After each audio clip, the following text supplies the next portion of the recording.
ফিসফিস করে। Can you hear the dead calling?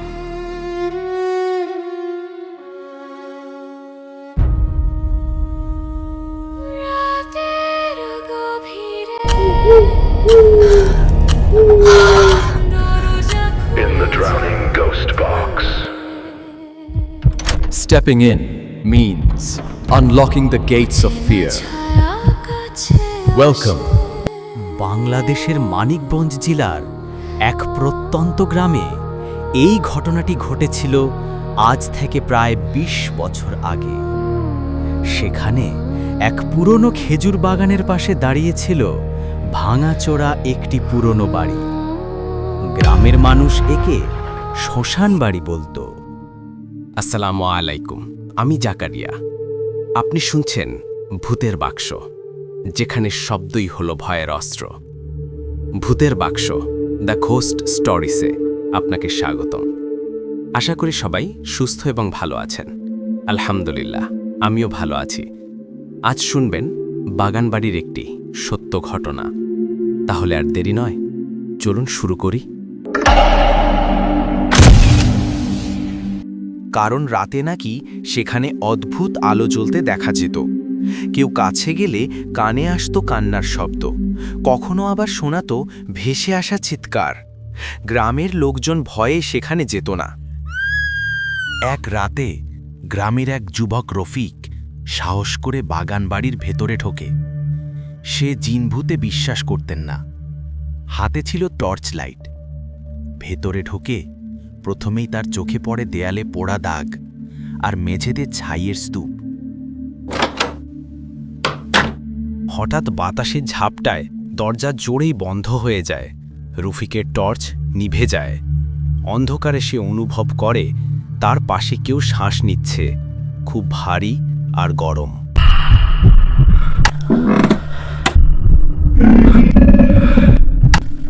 এই বাড়িতে এসে এমন পরিস্থিতিতে পড়তে হবে সে কখনো কল্পনাও করেনি। সে মনে মনে আল্লাহ আল্লাহ বলতে শুরু করে। অন্য কোনো সূরা বা দোয়া তার মনে আসছিল না। বারবার বলতে থাকে, আল্লাহ আল্লাহ বাঁচাও আমাকে, আমি আর কোনো দিন এখানে আসব না। হঠাৎ আলো জ্বলে ওঠে। তার সামনে দাঁড়িয়েছিল আগুনে পোড়া এক মেয়ের লাশ, পুরো শরীর ঝলসে যাওয়া, কিন্তু চোখ দুটো জ্বলছিল কয়লার মতো লাল। মেয়েটি ধীরে ধীরে রফিকের দিকে এগিয়ে আসে।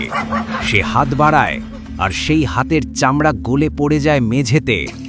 রফিক ভয়ে দৌড়াতে চায়, কিন্তু তার পা মেঝেতে আটকে যায়, যেন কেউ ধরে রেখেছে।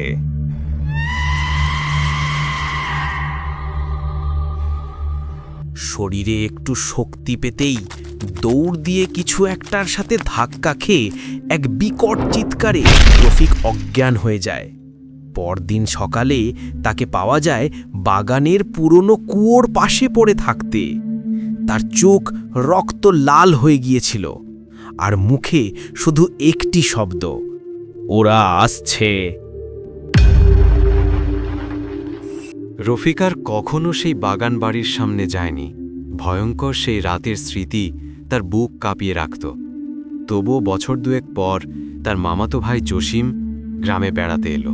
একদিন আড্ডার ফাঁকে রফিক মুখ ফসকে বাগান বাড়ির কথা বলে ফেলে। জসিম কৌতূহল নিয়ে জানতে চায় সব কিছু।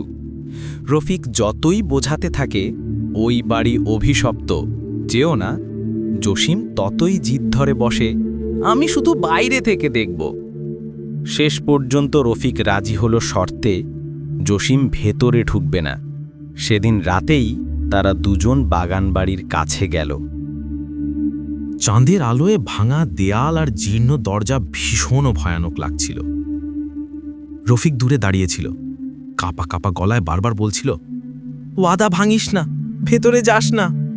কিন্তু জসিম হাসতে হাসতে এগিয়ে গেল। সে দরজার কাছে গিয়েই পা রাখতেই হঠাৎ দরজা কেঁপে উঠল। এক ঝাপটা বাতাস এসে দরজাটা ভেতর থেকে বন্ধ হয়ে গেল।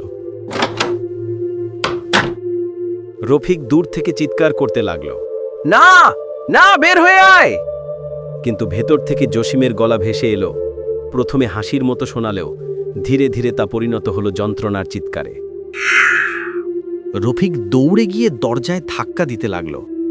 কিন্তু দরজা শক্ত হয়ে আটকে গেছে। অন্যদিকে ভেতর থেকে জসিমের গলা, আমাকে বাঁচাও, আগুন আগুন লাগছে। ভেতর থেকে হঠাৎ এক অদ্ভুত শব্দ ভেসে এলো। কেউ যেন মাংস ছিঁড়ছে, হাড় ভাঙছে। জসিমের আর্তনাদ আরও তীব্র হয়ে উঠল। আমার গা পুড়ছে, আমার চামড়া ঝলসে যাচ্ছে। একটা বিকট চিৎকারে জসিম বলে উঠল, কেউ আমার পা টানছে, আমার হাত ছিঁড়ে নিচ্ছে। তারপর ভেতর থেকে ধূপধাপ শব্দ, যেন কিছু ভারী জিনিস মেঝেতে পড়ছে। গ্রামবাসীরা বাইরে দাঁড়িয়ে আতঙ্কে কাঁপতে লাগল। কেউ স্পষ্ট শুনল জসিমের গলা ধীরে ধীরে অন্য কারো গলায় রূপ নিচ্ছে। একটা ঘন কর্কশ কণ্ঠ বারবার বলছিল, এখন তুই আমার।